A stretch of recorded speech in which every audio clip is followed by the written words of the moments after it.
Al-Imam Ibn Qayyim al-Jauzi mengatakan, mabda'u kullu ilmin nadhari wal amalu ikhtiyari wal afkar wal khawatir.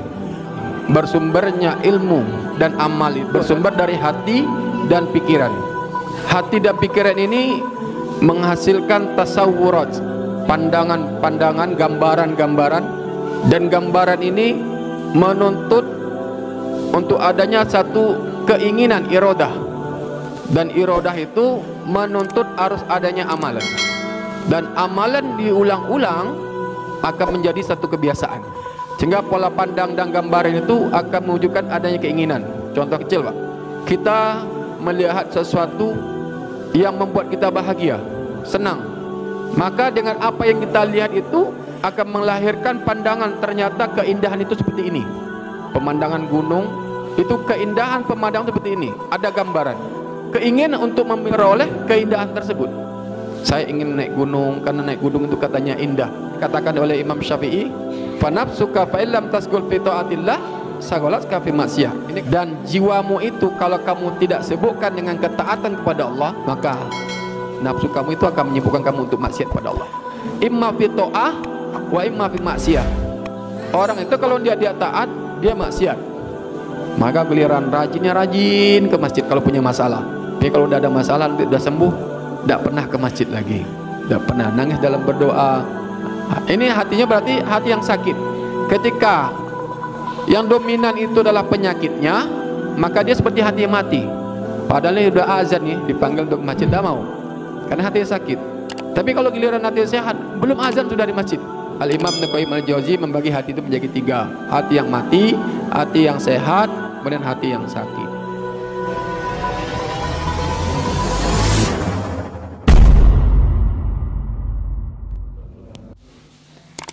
Innal hamdalillah nahmaduhu wa nasta'inuhu wa nastaghfiruh wa na'udzu billahi min syururi anfusina wa min sayyiati a'malina. Man yahdihillahu fala mudilla lahu wa may yudlilhu fala hadiyalah. Asyhadu an la ilaha illallah wahdahu la syarikalah iqraran bihi wa tauhidah, wa asyhadu anna Muhammadan abduhu wa rasuluh tasliman majidah.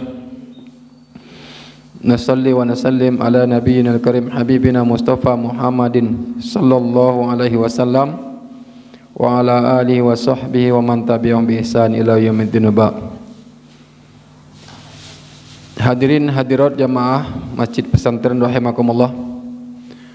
Alhamdulillah, puji syukur kepada Allah Subhanahu wa taala atas nikmat iman. Alhamdulillah atas nikmat hidayah dari Allah Subhanahu wa taala. Alhamdulillah allati bi ni'mati tatimmu salihat. Alhamdulillah ala kulli hal. Semua tak terlepas dari nikmat dan karunia Allah Subhanahu wa taala. Karena pada hakikatnya manusia ini tidak ada apa-apanya kalaulah bukan karena rahmat Allah Subhanahu wa taala menjadikan kita, memilih kita di antara hamba-hamba Allah Subhanahu wa taala yang Allah berikan iman, Allah berikan hidayah. Dan ini adalah indikator bahwa Allah itu cinta dengan siapa saja yang Allah berikan hidayah, dengan orang-orang yang Allah berikan iman.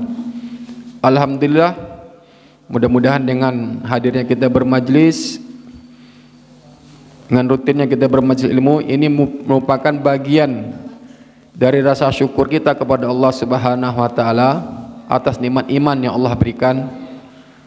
Karena nikmat itu tidak cukup hanya sekedar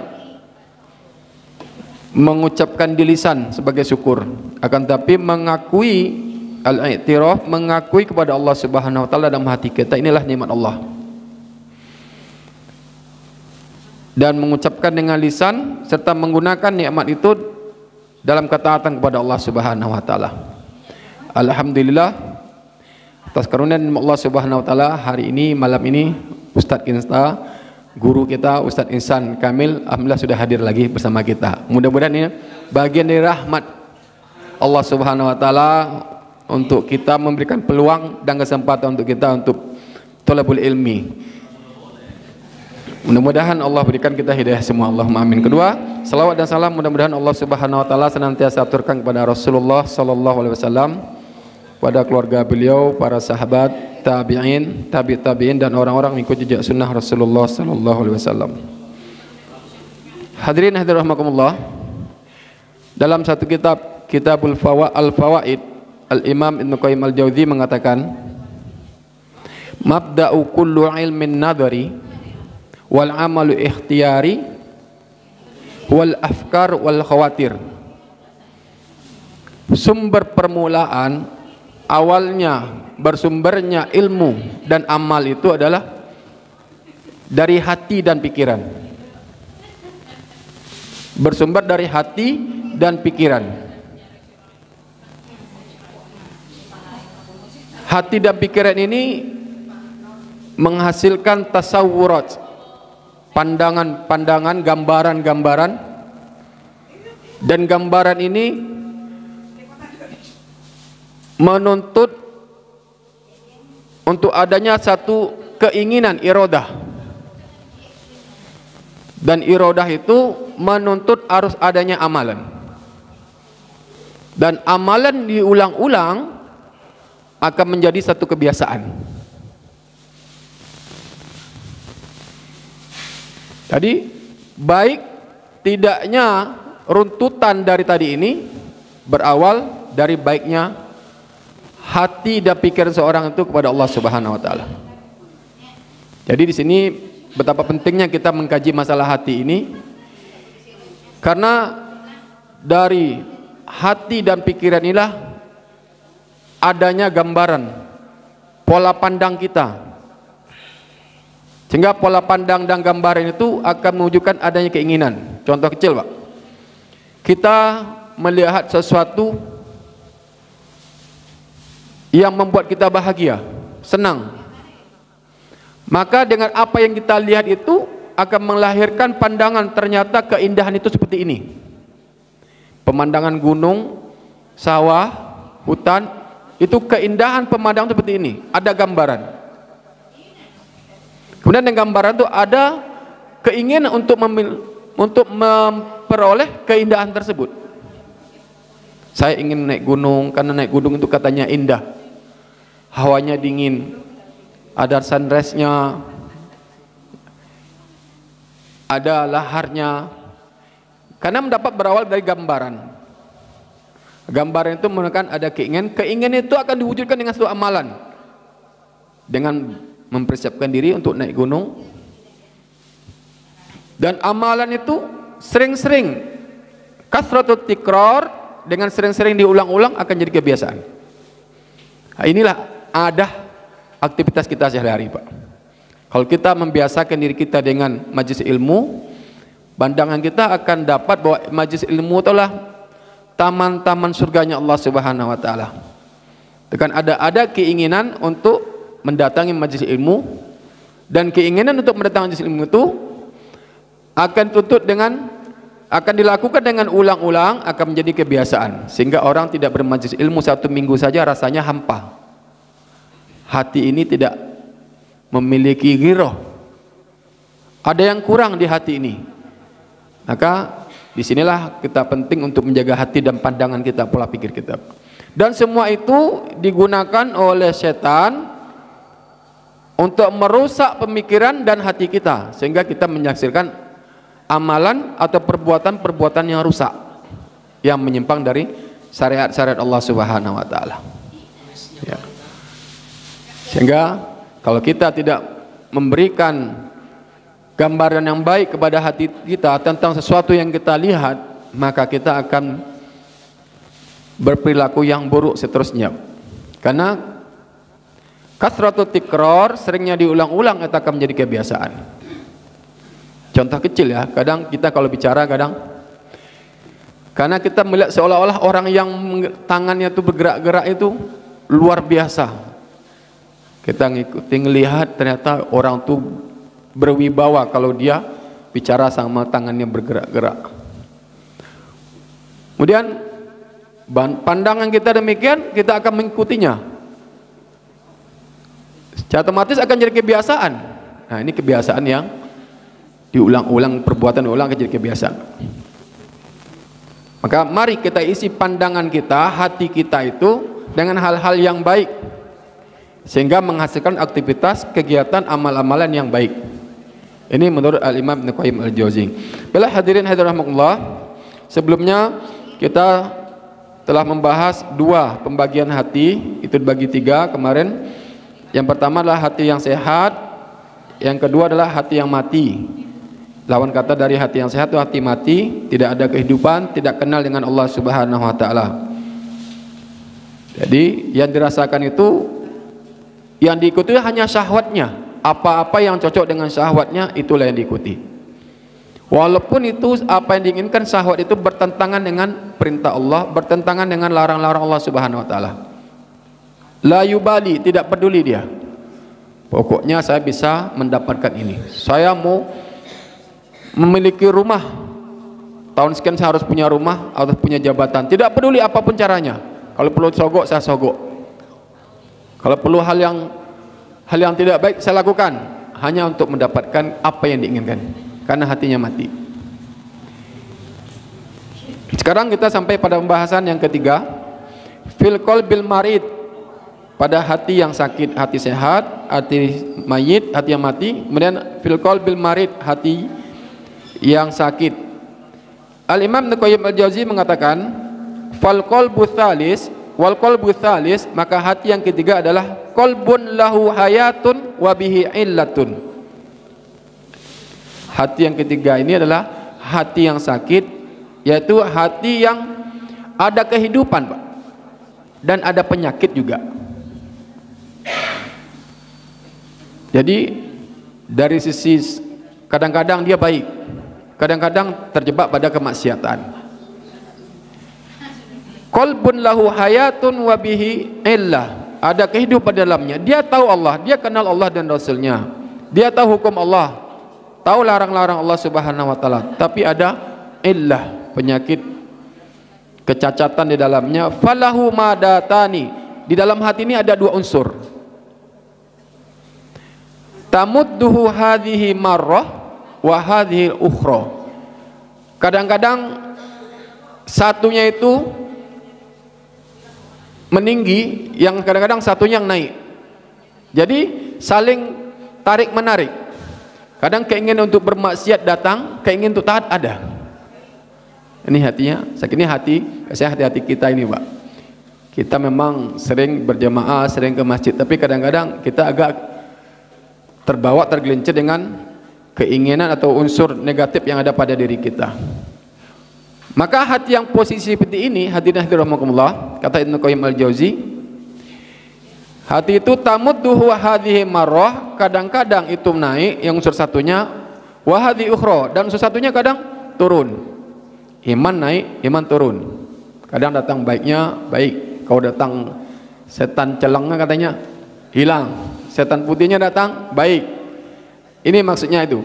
Wa huwa lima ghalaba alaihi minhuma, tergantung mana yang lebih dominan di antara keduanya. Tergantung mana yang lebih dominan di antara keduanya.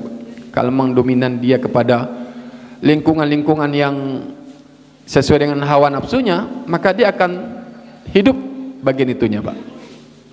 Ya, akan terbawa.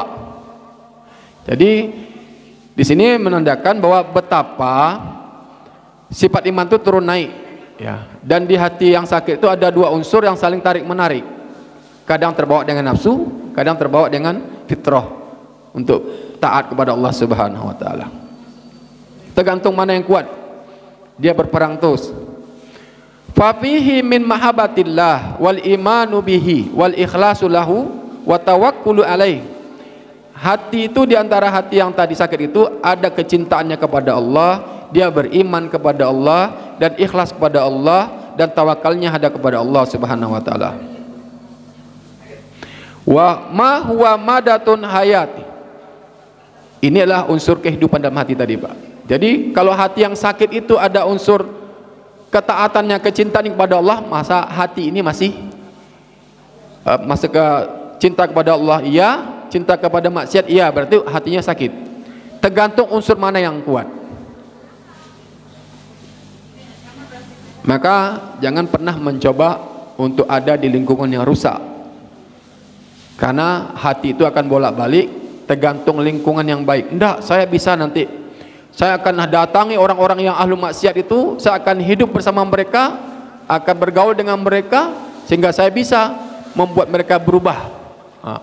Jangan coba-coba. Tergantung kekuatan yang ada pada lingkungan tersebut. Ya, kalau seandainya yang kuatnya itu adalah kemaksiatannya, maka imannya lemah, bukan habis. Imannya lemah dan rendah. Kalau seandainya yang adalah kekuatan kecintaannya kepada Allah Subhanahu wa taala, maka kadar kemaksiatannya akan mengurangi. Ini sebagaimana yang dikatakan oleh Imam Syafi'i, wa nafsuka fa illam tasgil fi taatillah fa illam tasgil fi taatillah sagolatka fi maksiatillah. Dan jiwamu itu kalau kamu tidak sibukkan dengan ketaatan kepada Allah, maka nafsu kamu itu akan menyibukkan kamu untuk maksiat pada Allah. Jadi dua kondisi kita sebagai seorang mukmin ini, Pak. Imma fi ta'ah wa imma fi maksiyah. Orang itu kalau dia taat, dia maksiat. Baik itu maksiat sifatnya hanya sebatas hal yang lahun, hal yang sia-sia. Bermajlis sama-sama duduk di masjid, bermajlis ilmu sama-sama duduk. Dengan duduk di pos ronda sama-sama duduk, Pak. Tapi nilainya berbeda. Fa nafsuka fa illam tasgul fi taatillah sagolatka fi maksiyah. Ini kata Imam Syafi'i. Maka kita kembali pada pembahasan ini. Maka hati yang sakit tadi itu ada dua unsur di dalamnya, unsur sehat dan unsur sakit, unsur kehidupan dan unsur kematian. Maksudnya hal-hal yang membuat hatinya sakit. Fafihi, dan di satunya fafihi min mahabbati syahwat wa ithariha wal hirsu ala tahsiliha. Tadi ada unsur kehidupannya, hati ini dia cinta kepada Allah, ada beriman kepada Allah iya, taat iya. Tapi di sisi lain ada unsur kecenderungannya untuk syahwatnya. Tak ning nangalek barang-barang yang bagus, Pak. Kadang ada unsur syahwat wa ithariha, dan dia juga lebih mendahulukan syahwatnya itu. Syahwat ini bukan berarti syahwat nafsu, Pak, ya, tidak sebatas itu. Syahwat inilah hal-hal yang berkaitan dengan isi dunia.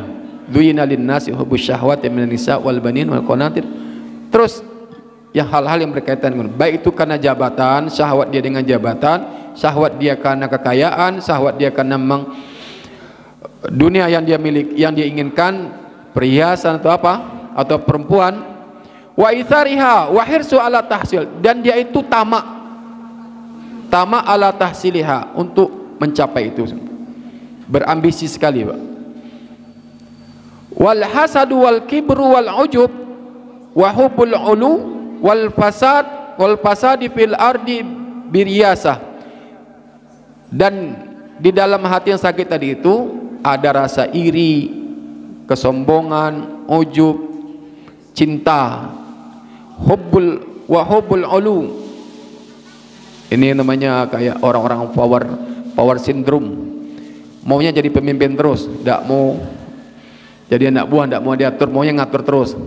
Dia mau wal fasad fil ardi, suka membuat kemaksiatan di muka bumi, biryasah, dengan kepemimpinannya. Jadi dia power syndrome, maunya jadi pemimpin terus. Kalau bahasa sekarangnya mungkin bahasa NDP katanya. NPD, narcissist personality disorder. Jadi tidak mau kalah, mau menang terus, tidak mau diatur, mau ngatur terus, dan bahkan memanipulasi cerita-cerita yang sudah sebenarnya, sehingga dia tidak mau kalah, dia menang terus. NPD, narcissistic personality disorder. Dia cinta ketinggian, mau disanjung-sanjung terus, mau dibangga-banggakan terus, mau diagung-agungkan terus. Ma huwa madatu halakuhu ma huwa madatu halakihi wa atfi. Inilah unsur kebinasaan, kehinaan yang ada pada hati tadi itu. Rasa sombongnya, takaburnya, ujubnya, cinta jabatan, cinta kepemimpinan, ya, suka disanjung-sanjung, itu madah unsur yang menyebabkan kecelakaan. Wa huwa mumtahanun. Maka hati tadi itu diuji baina da'iyaini, diuji dengan dua panggilan, dua suara. Da'in yad'u ilallahi wa rasulihi wa daril akhirah, ajakan yang mengajak dia kepada Allah, Rasulnya dan akhirat.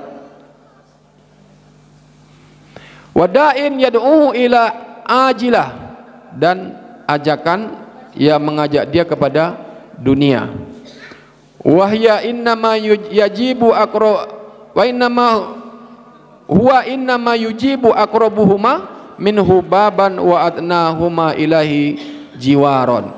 Dan hati yang sakit, hati itu akan menjawab mana yang lebih dekat pintunya. Kalau hati berpenyakit itu Pak, obatnya ke masjid ilmu, belajar agama, memahamkan diri dengan tauhid, ya, beribadah kepada Allah. Kalau hatinya sudah sakit, pas sukanya maksiat, menjauh diri dari masjid, suka dengan orang-orang yang ahli maksiat berkumpulnya, maka hatinya akan sakit. Fayujiba ayyuhuma aqrab, mana yang lebih dekat, dia akan menjawab, dia akan menerima ajakan itu. Makanya kalau dalam sinetron itu, kita mungkin pernah lihat sinetron Indosiar itu Pak, itu ada yang putih, ada yang hitam. Kemudian yang putih bicara, tidak boleh kamu lakukan itu dosa. Yang hitam bicara, oh tidak apa-apa, sekali saja. Terus ayyuhuma aqrab, mana di antara mereka itu yang dekat, yang bisa mempengaruhinya hati itu.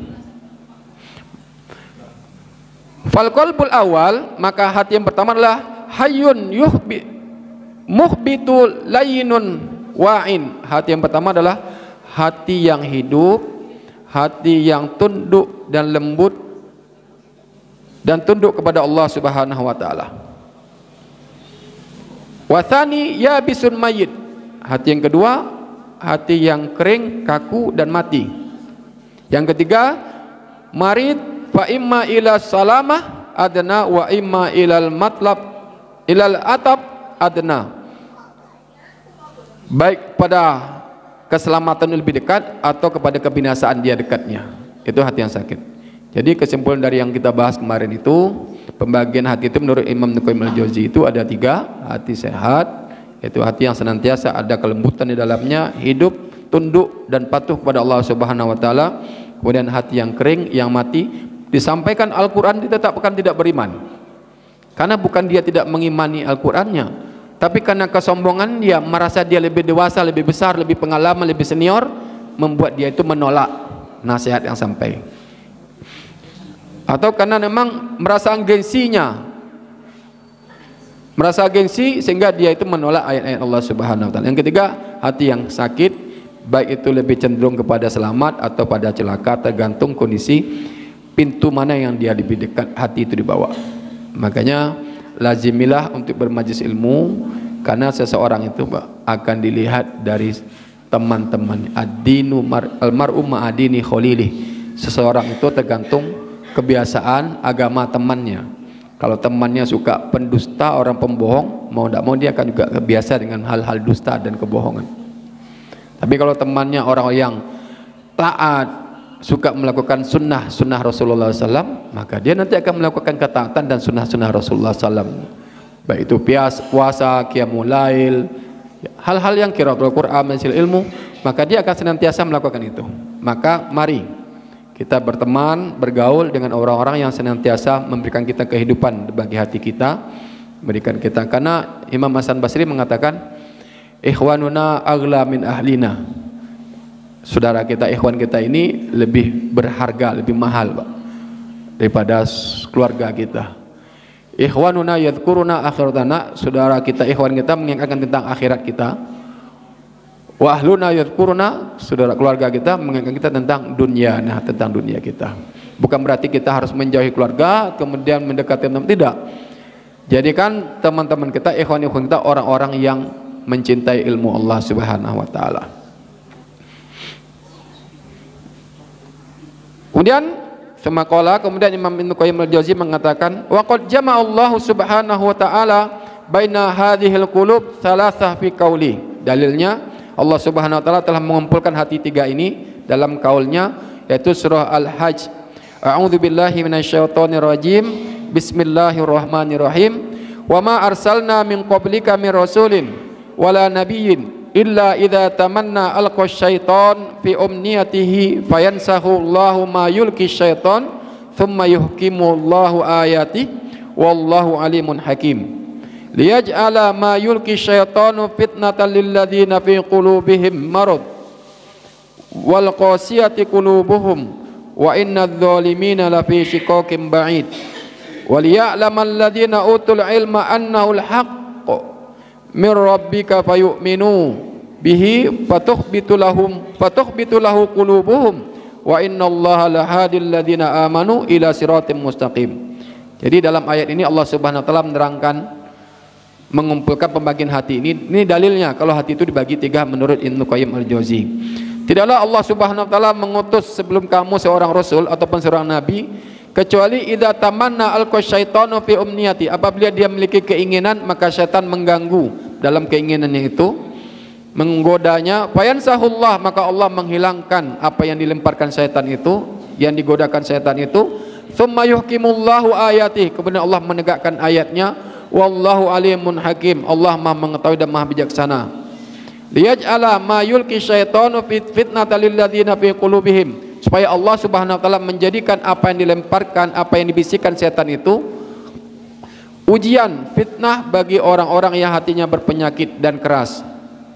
Wa inna dzalimina fi shiqaqin ba'id, dan orang-orang zalim itu dalam kesesatan yang jauh.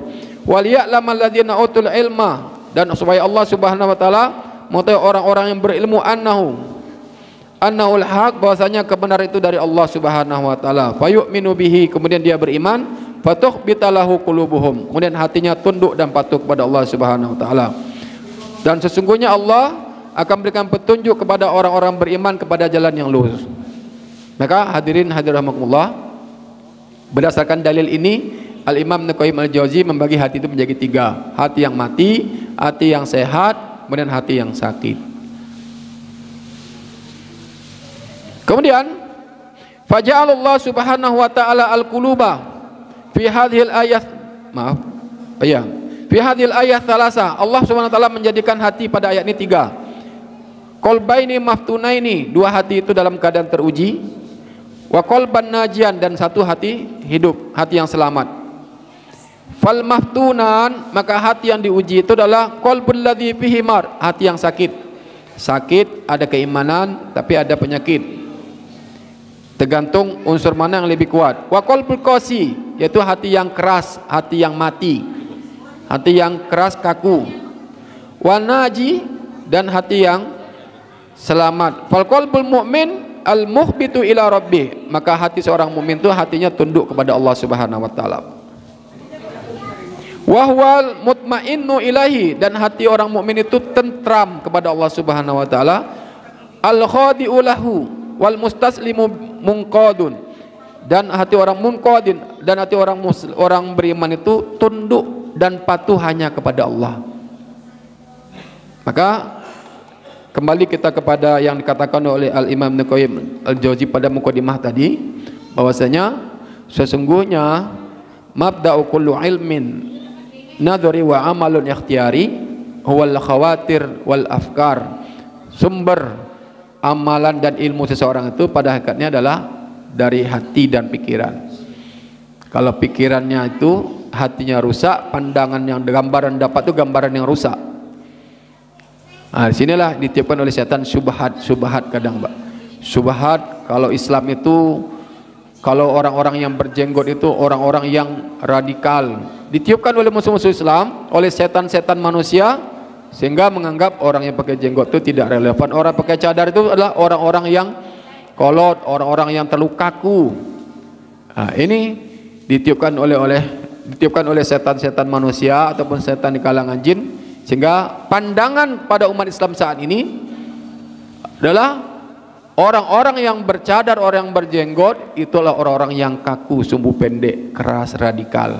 Padahal sunnah Rasulullah SAW melihara jenggot, bercadar, berkaos kaki, itu sunnah Rasulullah SAW. Namun sunnah ini ingin dipadamkan oleh setan-setan, setan manusia ataupun jin, supaya manusia itu membenci itu semuanya. Jadi kalau sudah ada orang bercadar, oh itu teroris, di label dengan teroris, atau hal-hal yang itu aliran keras, kelompok-kelompok takfiri ataupun kelompok wahabi, itu memang sengaja setan-setan meniupkan supaya orang itu membenci Islam yang sesuai dengan Al-Quran dan Sunnah. Ditiupkan oleh setan supaya ada keraguan pada orang. Jadi hati itu dengan ayat tadi Allah Subhanahu wa taala bagi hati itu tiga. Dua hati itu teruji, satulah hati yang selamat. Hati yang selamat, hati orang mukmin yang taat kepada Allah, tunduk hanya kepada Allah Subhanahu wa taala dan menyerahkan dirinya, ketentramannya kepada Allah Subhanahu wa taala. Wa dzalika annal qalbu wa ghairuhu minal a'dha, demikian juga sungguhnya hati dan anggota tubuh lainnya, yuradu minhu ayyakuna sahihan saliman la afata bihi. Demikian juga kata Ibnu Qayyim, demikian juga anggota tubuh, Pak. Wa dzalika annal qalbu, maka sebab itu hati sebagaimana anggota tubuh lain juga itu tentu menginginkan hati itu baik, sehat, tidak ada penyakit. Liyata'atta minhuma huya lahum wa khuliqa li ajli, supaya dia bisa melakukan fungsinya, tugasnya sesuai dengan apa yang dia diciptakan. Contohnya mata, Pak, tentu kita ingin mata itu terang supaya bisa melihat. Tangan itu kita maunya yang utuh supaya bisa menggenggam dengan erat. Ini kan juga hati itu tentu kita ingin selamat, ingin sehat, supaya hati ini bisa memilah subhat yang masuk ke dalam hati kita, fitnah yang masuk ke dalam hati kita, sehingga tidak mendapatkan gambaran tasawurat ataupun gambaran-gambaran yang rusak tentang Islam, gambaran-gambaran yang rusak tentang pemahaman Islam, sunnah-sunnah Rasulullah SAW. Wa khurujuhu anil istiqomati imma liyubsihi wa qasawatihi wa adamu ta'ati lima yuradu minhu kaliyat syula, dan keluarnya tidak wajarnya anggota tubuh itu dari kebiasaannya, seperti tangan tidak bisa memegang, mata tidak bisa melihat, ya. Kemudian telinga tidak bisa mendengar,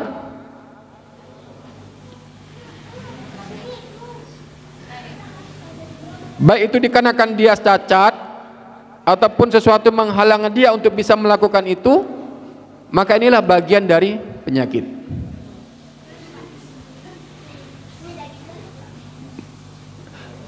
Sebagaimana seseorang itu menginginkan anggota tubuhnya sehat, tentu kita juga menginginkan hati kita sehat. Kalau anggota tubuh saja kita tidak mau cacat, Pak, sebab kalau cacat tidak bisa melihat, tidak bisa cacat mata tidak bisa melihat, cacat tangan tidak bisa megang, cacat kaki tidak bisa maksimal jalan dengan sempurna. Begitu juga hati. Kalau kita tentu menginginkan hati itu yang sehat, tidak cacat, tidak sakit. Jadi berfungsi sebagaimana fungsinya hati. Tatkala ada kebenaran, dia bisa menerima dan tidak menolaknya. Ada nasihat yang sampai dia bisa menganggap itu bagian dari nasihat Allah dan Rasulnya. Maka fal anful aksyam wa dzikrul ain, mata tidak bisa melihat, kemudian hidung tidak bisa menyium aroma, kemudian lisan, mulut yang bisu, akhras, dan tangan yang buntung, dan mata wal ainul lati la tubsiru syai', dan mata tidak bisa melihat, imma limardihi wa afatihi fihi tamna'u min kamali hadhil af'al wa wuqu'iha 'alal sadad fadzalika inqasamat qulub ila hadhil aqsami salasah. Sesuai dengan kondisi anggota tubuh yang cacat, karena tidak bisa megang, tidak bisa melihat, tidak bisa mendengar, tidak bisa mencium, tidak bisa tidak meraba. Mungkin juga hati.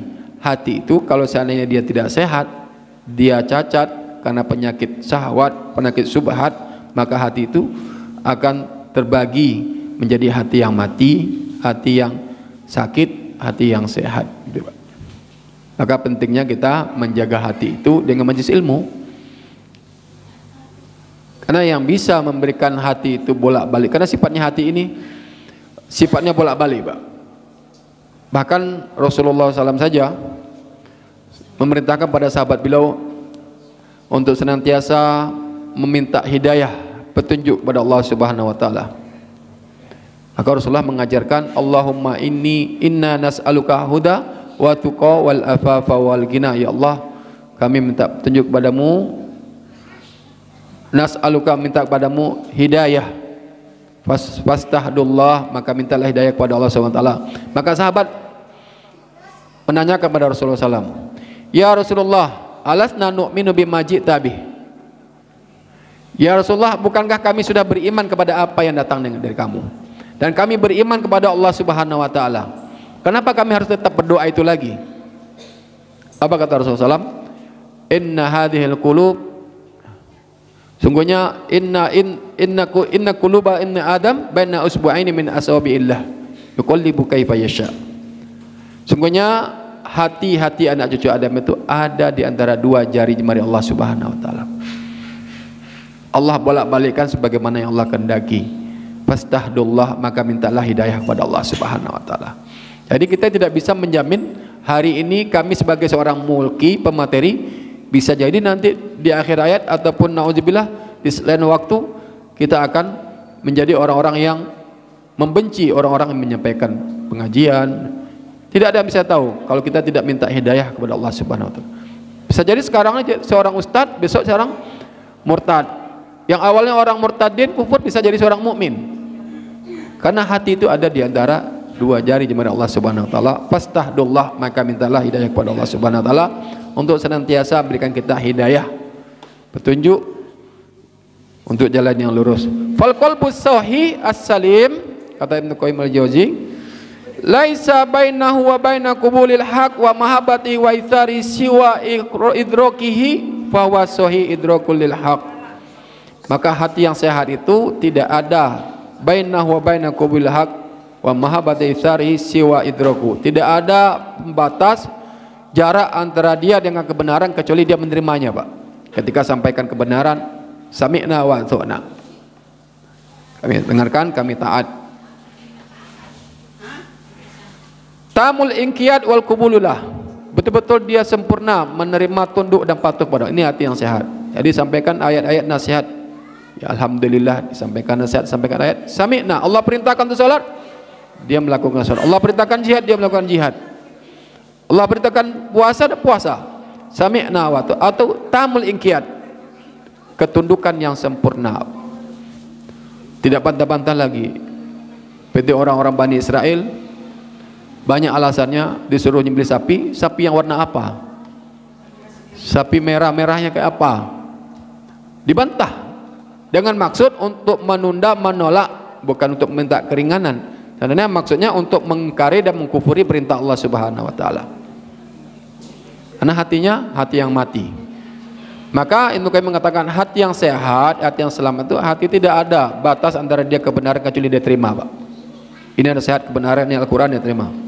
Lain kalau disampaikan syubhat, hal-hal yang berbau syubhat, maka itu perlu difilter, perlu ilmu untuk menyaringnya. Fal qalbul mayyit qasi, hati yang mati, yang keras, la yakbaluhu wala yunqadu lahu. Hati yang mati, yang keras, kaku, itu tidak menerima kebenaran dan tidak tunduk kepada kebenaran. Fa qalbul marid, hati yang sakit, in ghalaba alaihi mardu, kalau sakitnya dominan,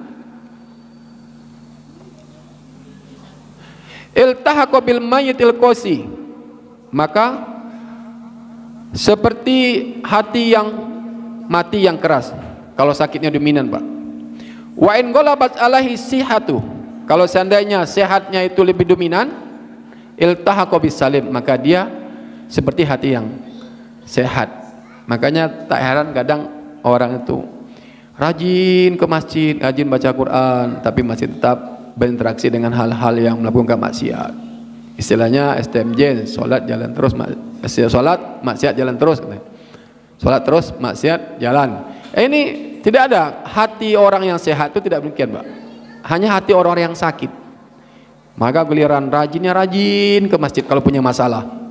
Tapi kalau udah ada masalah, udah sembuh, tidak pernah ke masjid lagi. Tidak pernah nangis dalam berdoa. Ini hatinya berarti hati yang sakit. Ketika yang dominan itu adalah penyakitnya, maka dia seperti hati yang mati. Padahal ini udah azan nih, tetangga masjidnya azan, dipanggil untuk masjid, tidak mau. Karena hati sakit. Tapi kalau giliran hati sehat, belum azan sudah di masjid. Nah, ini hati, mungkin hati-hati kita, kaum muslimin yang kadang-kadang lebih cenderung ya terbawa dengan syahwat, dengan nafsu kita, sehingga kita lebih meremehkan, menyepelekan hal-hal yang kebenaran datang dari Allah Subhanahu wa taala. Maka di sini usikum ya nasihat Allah, kami wasiat kepada diri kami pribadi khususnya dan kepada hadirin hadirat semuanya, mari kita sama-sama belajar ilmu syar'i, bermajlis ilmu dalam rangka untuk memberikan nutrisi pada hati kita. Karena kalau kita belajar Islam ini dengan Al-Quran, sesuai dengan Al-Quran dan Sunnah, maka pola pandang, gambaran pikiran kita akan benar, Pak. Tapi kalau kita belajar Islamnya di barat sana, pulang-pulang akan jadi penentang Islam, Pak. Ya, anggap Islam itu tidak sesuai, tidak relevan dengan saat ini. Al-Quran itu tidak sempurna. Sekarang masa-masanya transgender, semuanya kebebasan, emansipasi wanita. Karena sekolahnya belajar Islamnya sama orang-orang kafir, Pak. Bukan tambah kebaikan. Kalau belajar Islamnya sama orang-orang yang hatinya hidup, bersumber dari Al-Quran dan Sunnah, maka dia akan hidup hatinya akan mencintai Islam. Nas'alullah al-afiyah, kita minta kepada Allah Subhanahu wa taala, mudah-mudahan Allah Subhanahu wa taala memberikan kita hidayah dan afiyah untuk senantiasa berikan kita petunjuk untuk bisa melakukan ketaatan dan terus melazim majlis ilmu karena Allah Subhanahu wa taala. Wabillahi taufiq hidayah. Assalamualaikum warahmatullahi wabarakatuh.